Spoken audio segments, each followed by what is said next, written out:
Is stage hypnosis really hypnosis? If you've ever been to see a stage hypnotist show, it's pretty impressive. People act like they are naked. People act like they have people trapped inside their watches. People forget the number 3. Most people assume that these people up on stage are being controlled by the hypnotist, that the hypnotist has special powers to literally make the people up on stage do crazy things. But is that what is really happening? Or is stage hypnosis something different? Let's do a mental experiment, shall we? Let's say you went to see a few hypnosis shows with some well-known and famous stage hypnotists, and you really studied the language they used up on stage, and you rehearsed the language, you practiced the language, you memorized the language, and not only that, but you said the same language patterns the same way they did when they were up on stage. And let's say you tried those same language patterns and structures said in the same way they said them on different random people. Would those several different random people do the same thing that those people did up on stage while they were hypnotized by that famous stage hypnotist? Probably not. Consider that a lot of hypnosis is a two-way street. And despite what happens in the movies, and despite a lot of marketing claims, it's really hard to hypnotize somebody against their will. So how can we explain stage hypnosis? Let's see if we can explain stage hypnosis in terms that have nothing to do with hypnosis. The first variable is authority. Plenty of studies have shown that when most people see somebody with recognized authority, we just pretty much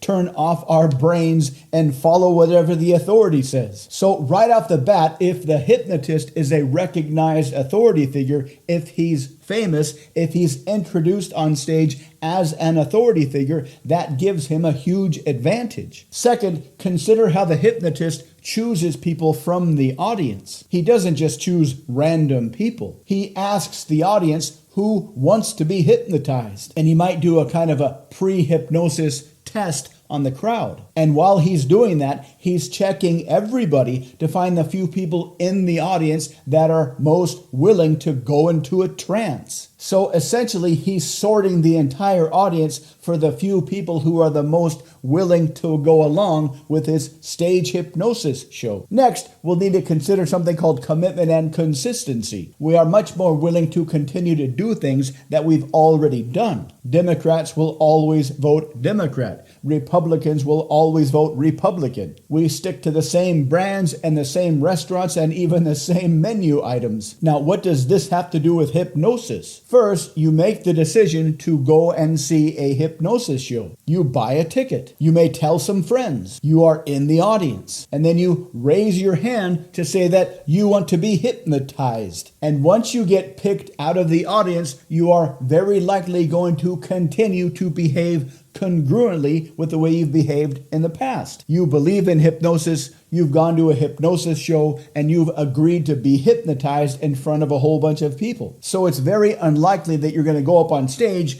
and not be hypnotized. Now, what about all those crazy things that people do up on stage? Let's consider 2 scenarios. One person goes to a hypnosis show and they get hypnotized. They do all kinds of crazy things up on stage. They forget their name, they act embarrassed because they pretend or they think they are naked up on stage, they think there's a hidden person in their watch talking to them, etc. This will give them a fantastic story to tell people at parties for the next several years. It will make them a miniature party hero every time they tell that story about that one time they were hypnotized and they thought they were naked up on stage. And while they are telling that story, if only for a little bit, they will be the center of attention at that party. And most people would love to have an interesting story that they could tell at parties that will make them, if only for a little bit, the center of attention. Now consider somebody who goes to a hypnosis show but then doesn't get hypnotized up on stage. They won't have a good story to tell. Yeah, I went to this hypnosis show, I raised my hand, I went up on stage, but nothing happened. It was actually pretty boring. Not such a good story. Also consider the people that are up on stage doing those silly things. It's a good feeling to be up on stage and be enjoyed by the entire audience. But at the same time, that's something most people are too terrified to do on their own. But when you are hypnotized, which generally means you're sitting there doing things with your eyes closed and doing exactly what you're being told by the hypnotist, it's kind of like getting all the benefits of being up on stage, but without having to feel all the stage fright. So, does stage hypnosis really exist? Sure it does, but it's much more than the words of the hypnotist. It's a collective effort and a combination of a lot of factors. Of course, there are many different kinds of hypnosis. Storytelling hypnosis, highway hypnosis, therapeutic hypnosis, direct hypnosis, and conversational hypnosis. Conversational hypnosis is a kind of storytelling hypnosis where you can covertly slip ideas into the person that you're talking to. It is a lot of fun and it can help you become more persuasive. If you're interested in learning this kind of hypnosis so you can experiment with friends and lovers,